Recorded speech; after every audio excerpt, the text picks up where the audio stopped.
तो अपना चौथा प्रश्न देखते हैं बच्चे। कह रहा है कि HCF 306 और 657 का 9 दिया है, तो कह रहा है कि LCM 306 और 657 का ज्ञात कीजिए।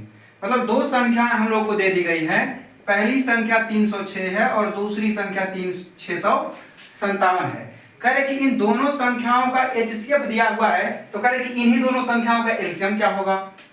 तो देखते हैं, हम लोग एक फार्मूला पिछले क्वेश्चंस में पढ़े हुए हैं कि दो संख्याओं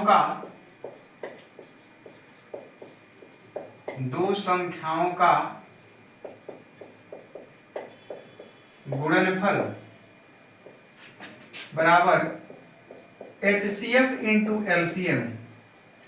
तो दो संख्याएं, अब यही दोनों संख्याएं हैं, दो संख्याएं हैं 306 और 657, दोनों का गुणनफल का है तो गुणा कर दिए, बराबर HCF इंटू LCM होता है। अब दोनों का HCF दिया हुआ है कि HCF है 9, तो HCF 9 लिख लिए। करेंगे LCM ज्ञात करना है तो LCM को ऐसे ही रहने देते हैं। ये इससे कट जाएगा, क्योंकि ये गुणा है, इधर आके भाग में होगा, तो चाहो तो आप इधर ही काट दो, यहीं से काट दीजिए 9 से। ये हो जाएगा 9 3 27 और 3 बचेगा 36, 9 चौके 36, तो ये आ जाता है 34 गुणे 657 बराबर LCM। अब इन्हीं दोनों का गुणा LCM होगा, जब हम लोग गुणा करेंगे तो आ जाएगा 22,338 बराबर LCM।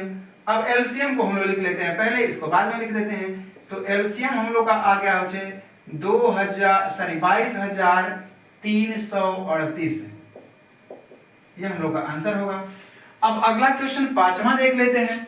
कह रहा है कि जांच कीजिए कि क्या किसी प्राकृतिक संख्या n के लिए संख्या 6 का पावर n 0 पर समाप्त हो सकती है।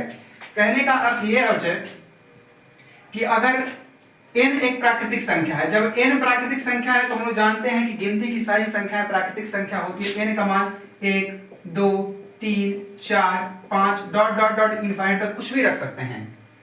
तो अगर हम यहां पर कुछ भी रखेंगे बच्चे, तो क्या यह संख्या 0 पर समाप्त होगी? तो यह संख्या 0 पर समाप्त नहीं हो सकती है।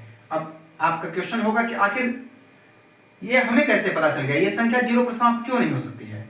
तो इसका जो बेस है, इसका हम लोग गुणनखंड करते हैं 6 का। तो 6 का जब गुणनखंड करेंगे तो 2 तिहाई 6, फिर 3 एकम 3, तो 6 का गुणनखंड आ जाता है 2 गुणे 3।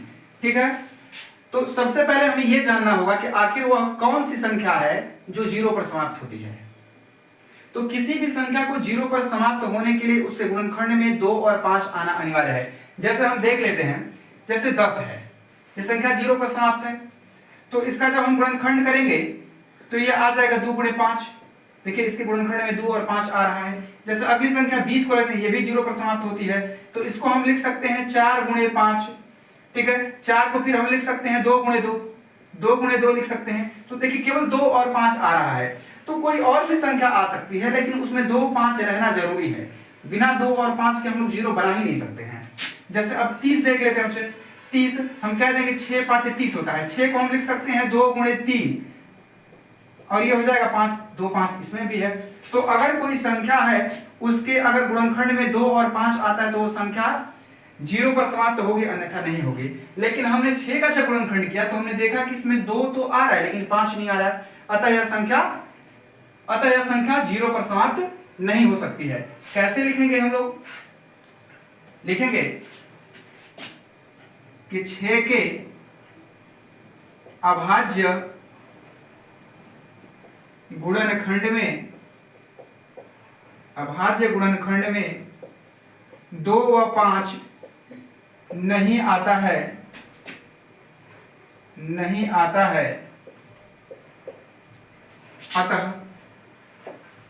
अतः संख्या 6 का पावर n, इसी को लिख देंगे, इस संख्या को 6 का पावर n 0 पर समाप्त नहीं हो सकती है, नहीं हो सकती है। आप लोग स्क्रीनशॉट ले सकते हैं।